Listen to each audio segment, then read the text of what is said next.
Hi friends, this is Ivana. তোমরা তো জানো এখন চলছে কোরিয়ান কালচারের trend, K pop, K drama, কে ফ্যাশন, আরো কত কি। খাবারেও কিন্তু এখন চলে এসেছে কোরিয়ান স্টাইল। কোরিয়ান খাবার বললে সবার আগে যেটা মাথায় আসে সেটা হলো কোরিয়ান নুডলস।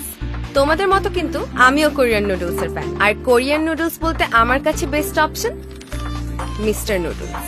বাজারে কিছু কোরিয়ান নুডলস পাওয়া যায় যা আমার কাছে অযথাই বেশি এক্সপেন্সিভ মনে হয়। টেস্ট, কোয়ান্টিটি, প্রাইস সবকিছু মিলিয়ে মিস্টার নুডলস এর কোরিয়ান নুডলসটাই আমার কাছে ভ্যালু ফর মানি মনে হয়।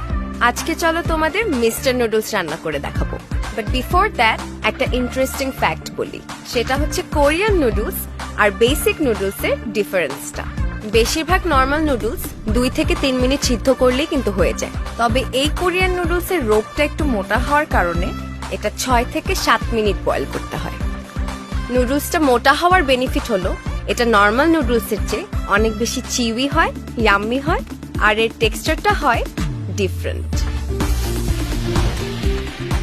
আবার মিস্টার নুডলসের কোরিয়ান ফ্লেভারে কিন্তু 2টা ভ্যারাইটি আছে, একটা হচ্ছে সুপার স্পাইসি আর একটা হচ্ছে কিমচি রামেন।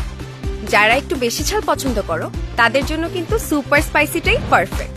আর যারা একটু কম ঝালের মধ্যে বেটার টেস্ট পেতে চাও, which is something really very special, তাদের জন্য আছে কিমচি রামেন। এর টক ঝাল ফ্লেভার